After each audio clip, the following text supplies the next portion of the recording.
안녕하세요, 다둥 패밀리 여러분. 뉴스만 틀면 이런 말 나오죠. 금리가 올랐습니다.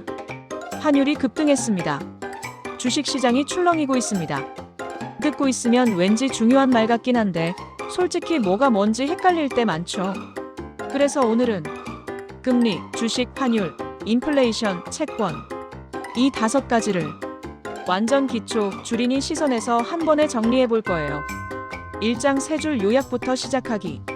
금리 돈의 가격, 주식 기업의 가격, 환율 화폐의 가격. 오늘 배울 내용을 딱 3줄로만 요약하면 이렇게 됩니다. 금리 돈의 가격, 주식 기업의 가격, 환율 화폐의 가격. 어렵게 생각하지 말고 우리가 마트에서 물건 살 때 물건 가격이 있듯이 돈에도 회사에도 돈 그 자체인 화폐에도 각각의 가격이 있다고 생각하시면 됩니다. 이 3가지가 어떻게 움직이느냐에 따라 우리의 대출 이자, 월급 가치, 해외여행 비용, 주식 계좌까지 전부 영향을 받는 거죠.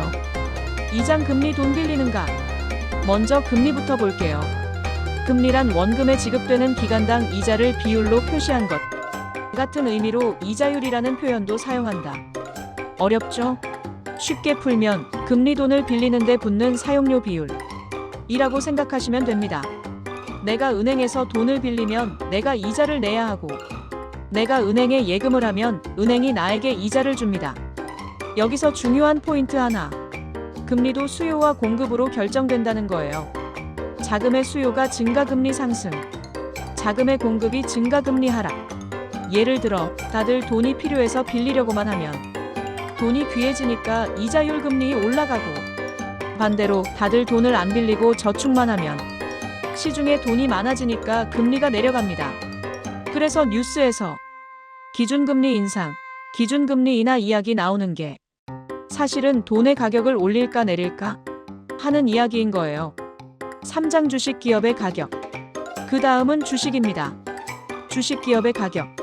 우리가 마트에서 사는 건 물건이고 증권시장 코스피, 코스닥에서 사는 건 기업의 조각이에요. 어떤 회사의 가치가 높게 평가되면 그 회사의 주식 가격, 즉 주가가 올라가고 반대로 매출이익이 줄거나 미래가 불안해 보이면 주가가 내려갑니다. 그래서 주가를 본다는 것. 사람들이 지금 이 회사를 얼마짜리로 보고 있는지 보는 것이에요. 4장 환율 나라 돈의 가격. 이번엔 환율입니다. 환율도 외환시장에서의 수요와 공급에 의해 결정된다. 조금 더 구체적으로는 우리가 물건을 수출해서 달러를 많이 벌어오거나 외국인이 우리나라에 투자해서 달러를 많이 가져오면 한국 외환시장에서 달러 공급이 늘어나겠죠? 그럼 달러 가격 환율은 내려갑니다. 반대로 유럽이나 미국 같은 곳에 금융위기 충격이 오면 투자자들이 안전자산 선호 때문에 달러나 다른 통화로 돈을 옮기려 하면서 우리나라 환율이 급격히 상승하기도 한다고 나와요. 정리해 볼게요. 환율, 우리나라 돈과 다른 나라 돈의 교환 비율. 한 달러를 사려면 몇 원이 필요한가?를 나타내는 숫자. 환율 상승, 원화 가치 하락, 해외여행, 유학, 수입물가 비싸짐. 환율 하락, 원화 가치 상승, 해외여행, 유학, 수입물가 상대적으로 저렴. 5장 금리 주식 환율은 서로 어떤 사이? 금리, 주식주가, 환율은 모두 반비례 관계에 있다.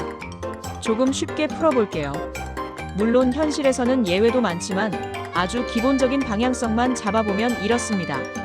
금리가 오르면 주식은 눌리고 기업 전망이 나빠집니다. 금리가 오르면 대출 이자가 비싸지고 기업도 돈 빌리기가 부담돼요.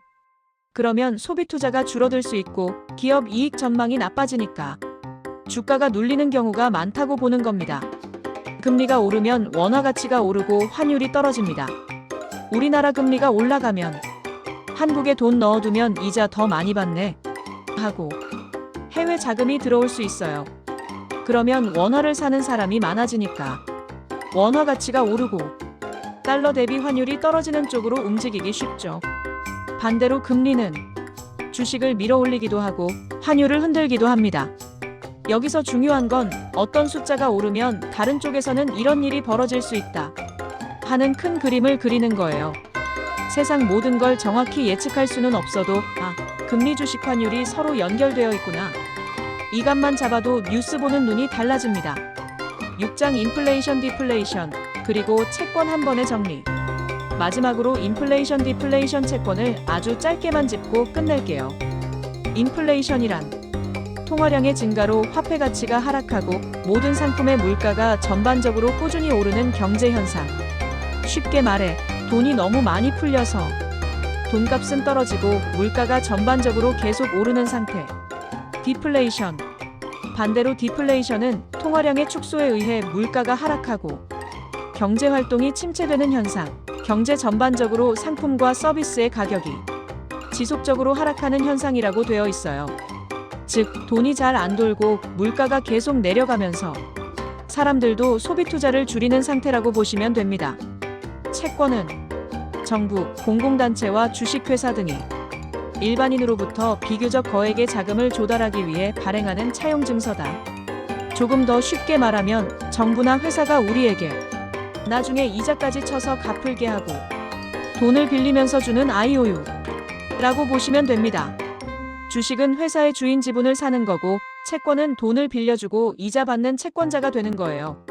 채권은 상환 기간이 정해져 있고 이자도 미리 정해져 있는 기한부확정이자부 증권이라는 특징이 있다고 나와 있습니다. 자, 오늘 이야기한 거 다시 세 줄로만 정리하고 끝낼게요. 금리 돈의 가격, 주식 기업의 가격, 환율 화폐의 가격.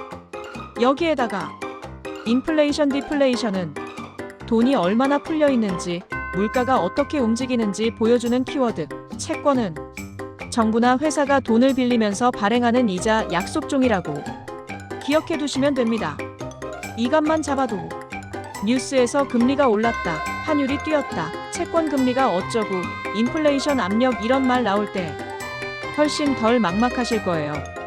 오늘 영상이 조금이라도 이해에 도움이 되셨다면 좋아요와 구독, 알림 설정 부탁드려요. 우리같이 어려운 용어에 겁먹지 않는 투자자, 조금씩 배워가는 투자자가 되어봐요.